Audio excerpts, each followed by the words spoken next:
Right, so I've got a question for you. Have you ever sat down to play a game for just an hour and then looked up and it's somehow 3 in the morning? You haven't moved, you haven't eaten, you're not even sure if you've blinked. Yeah, that's not a willpower problem, that's not laziness. This is actually game design, working exactly as intended. And today I want to explain why and how you can flip this. A few weeks ago, I tried something ridiculously simple. Between matches in Call of Duty, I just stood up. That's it. No workout, no stretching routine. I just stood up while the lobby loaded. And it worked. Genuinely. Because for those 30 to 60 second queue times, that's dead time anyway. And the game is literally making you wait. So standing up didn't interrupt anything. It just slopped right in. So then I thought, let me try the same thing in Elden Ring. It fell apart completely. Not because I stopped caring, not because I forgot, because the game pulled me into a completely different state, and standing up felt like I'd be breaking something. There's a concept in psychology called friction, and no, not Dark Souls friction, they're honestly same energy. Friction is basically the effort cost of changing what you're doing. Low friction means it's easy to switch, high friction means it takes mental energy to break out. Multiplayer games are actually low in friction for movement breaks. Round ends, match reset, you die, you respawn, there are loading screens, lobbies, scoreboards. The game is constantly creating little gaps, natural breakpoints where your brain disconnects just enough to make a different choice. RPGs, open world games, they're engineered to do the opposite.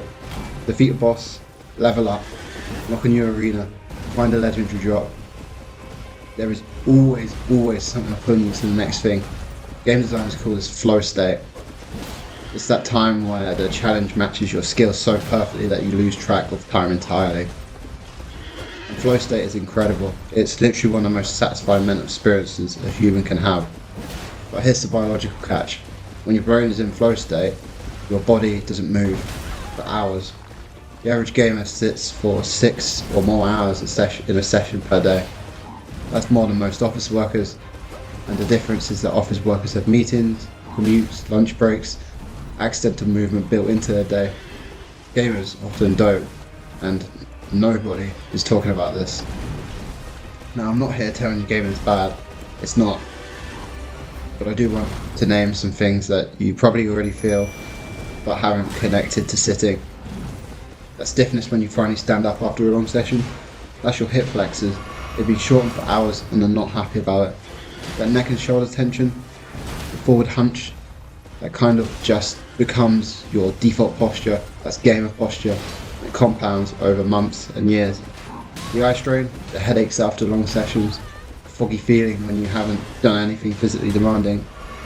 Your body keeps score even when you're in a deep raid. And the frustrating part is that none of this is about gaming too much. It's not about moving enough while you do it.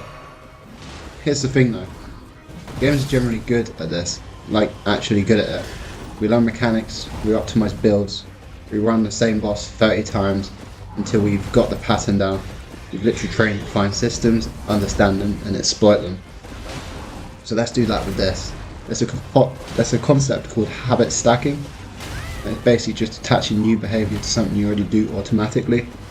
Instead of relying on willpower, you tie the new action to an existing trigger. In terms of gaming, you're modding your own routine. Here are some actual triggers you can use. So when you kill a boss, stand up for 2 minutes and have a bit of a movement. Done. Fast travel loading screen. Have a hip flexor stretch, 30 seconds each side. Level up, walk to another room and back, get water while you're at it. Death scream, do some shoulder rolls, your posture will thank you. And if you'd rather not think about it in the game at all, just set a timer for 45 to 60 minutes. When it goes off, 2 minutes. That's it. Stand up, stretch, move. Research actually backs this.